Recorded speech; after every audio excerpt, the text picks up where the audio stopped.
कठिनाइयों का मानव जीवन में बड़ा महत्व है। यह बात सुनने में बड़ी अजीब सी लगती है, लेकिन है सत्य। कोई सोच सकता है कि जिन कठिनाइयों से कष्ट होता है, प्रगति में बाधा पड़ती है, वे किसी के जीवन के लिए महत्वपूर्ण कैसे हो सकती हैं? जीवन में महत्व तो सुविधा का होता है, जिससे आराम मिलता है और प्रगति का लक्ष्य आसान होता है।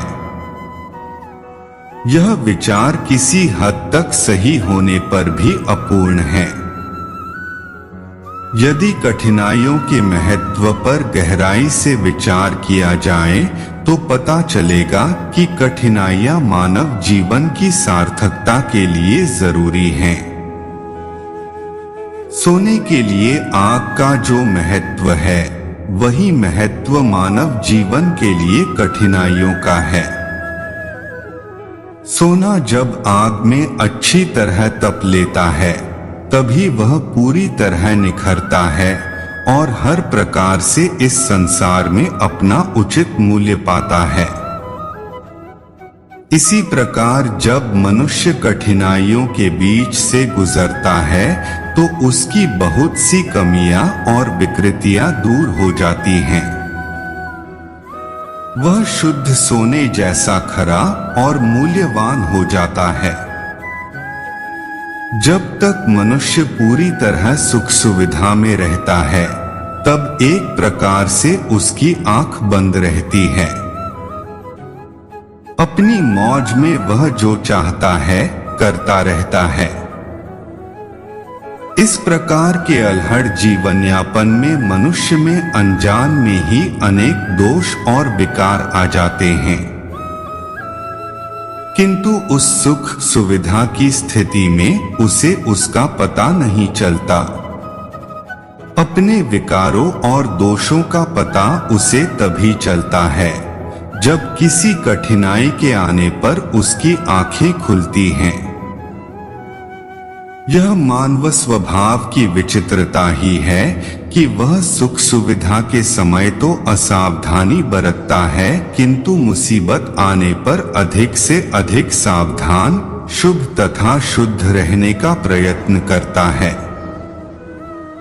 बड़े बड़े आस्तिक लोग भी संपत्ति की स्थिति में ईश्वर को भूले रहते हैं। उन्हें सुख के नशे में उसकी याद तक नहीं आती। पर जब कोई विपत्ति सिर पर आ जाती है तो वह बड़ी तत्परता से परमात्मा का स्मरण ही नहीं, उसकी उपासना तक करने लगते हैं। इस विरोधी प्रतिक्रिया को देखते हुए यही मानना होगा कि कठिनाइयां वास्तव में बड़ी महत्वपूर्ण तथा उपयोगी हैं, जो मनुष्य को शुद्ध बुद्ध और आस्तिक बनने में सहायक होती हैं। पावनता मानवता की विशेष शोभा है, जिसकी प्राप्ति कठिनाइयों की प्रेरणा से ही होती है। यह बात मानव जीवन में कठिनाइयों के महत्व का ही प्रतिपादन करती है।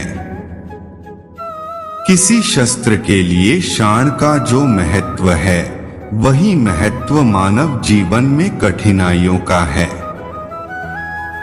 रखे अथवा पड़े रहने से हथियारों में जंग लग जाती है।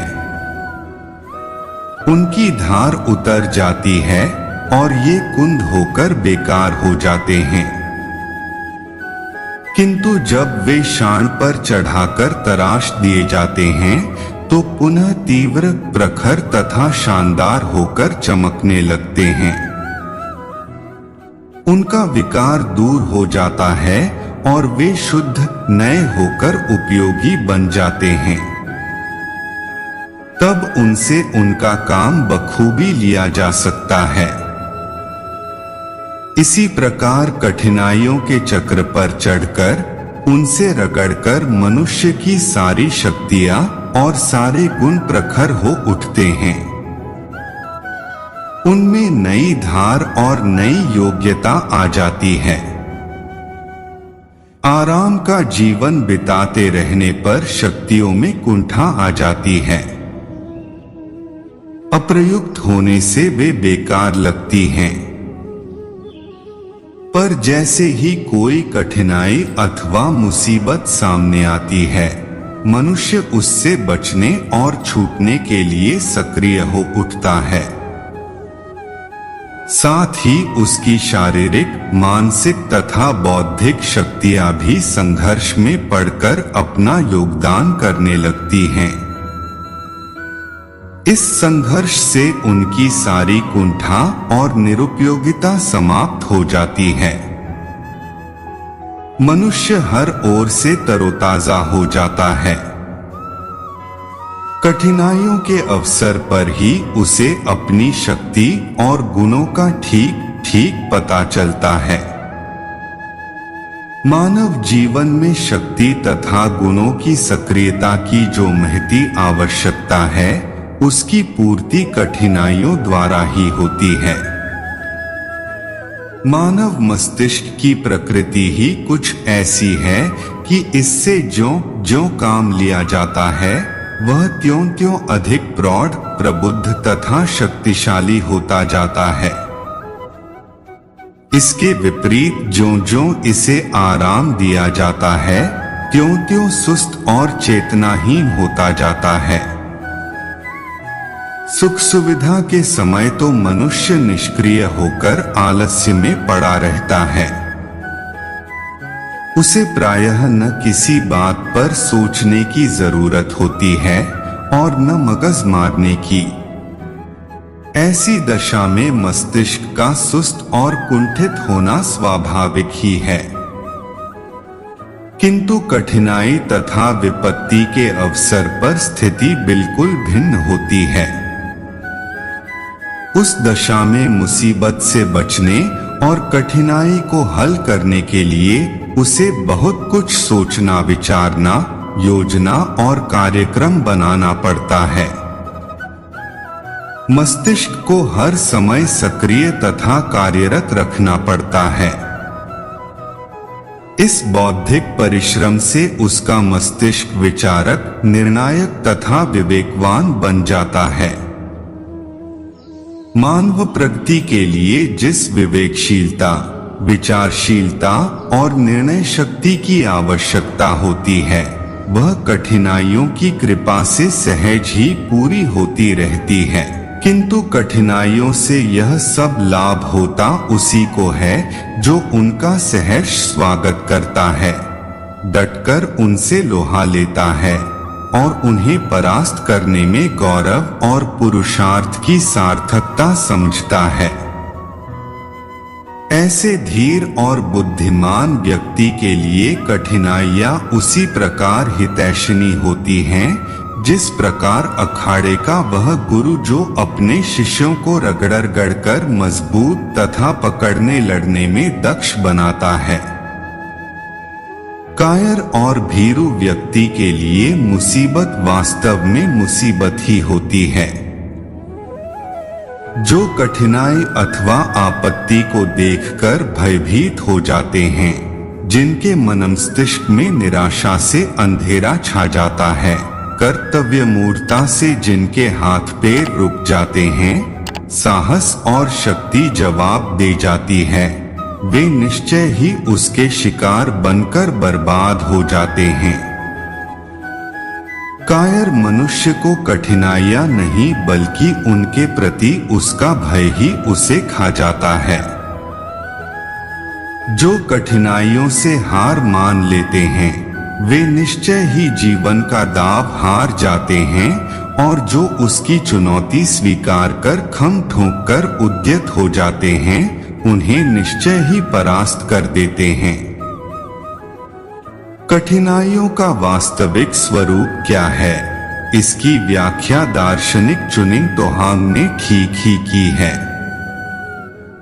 वे लिखते हैं, कठिनाई एक विशालकाय भयंकर आकृति के किंतु कागज के बने हुए शेर के समान होती है, जिसे दूर से देखने पर बड़ा डर लगता है, पर एक बार जो साहस करके उसके पास पहुंच जाता है, वह उसकी असलियत को जान लेता है कि वह केवल एक कागज का खिलौना मात्र ही है।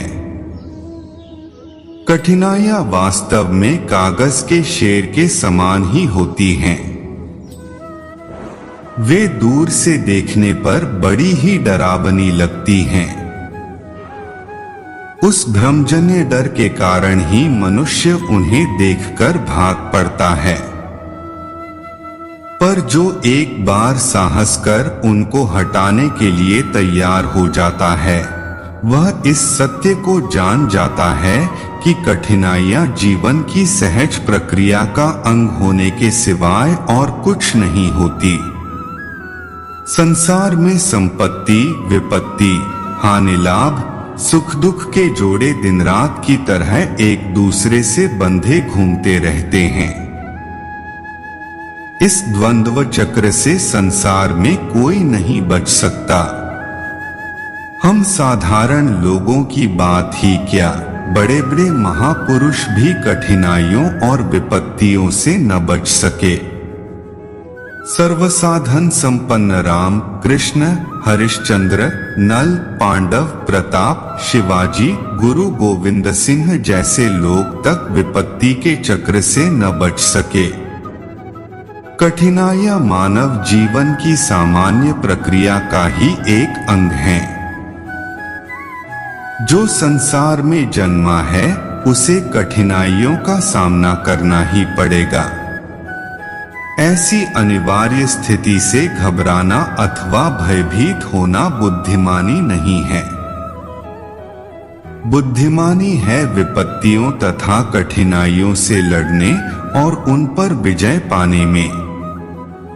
जो चेतन है, विवेकवान और जीवन से पूर्ण है, वह मनुष्य उन्नति करने के लिए अवश्य ही जिज्ञासा करता है।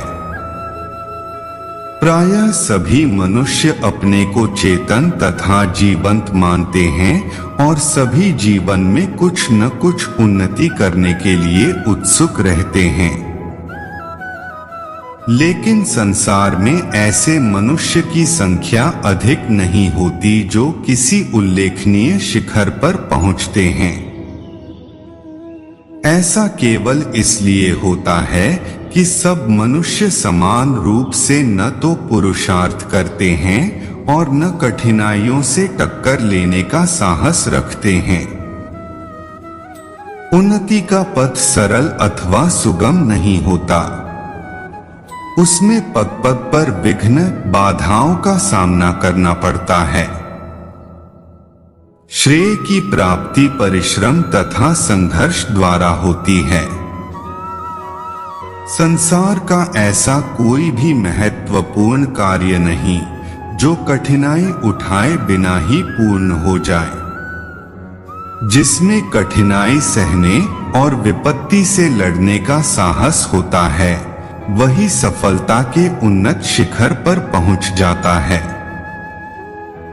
जिन्होंने अपने जीवन में आपत्तियों का सामना किया है, कठिनाइयों के बीच से अपना अभियान आगे बढ़ाया है, वे ही महान कार्य कर सके और महापुरुष बन सके। महापुरुषत्व का प्रमाण इस बात में नहीं कि कोई किस ऊंचे स्थान पर पहुंच सका है। महापुरुषत्व का प्रमाण इस बात में है कि उस स्थान पर पहुंचने में किसने कितनी कठिनाई उठाई, कितनी आपत्ति और प्रतिकूलताओं से संग्राम किया और उनको परास्त किया। जो पद अथवा प्रतिष्ठा जितनी आसानी से मिल जाती है, वह उतनी ही सस्ती और कम महत्व की होती है।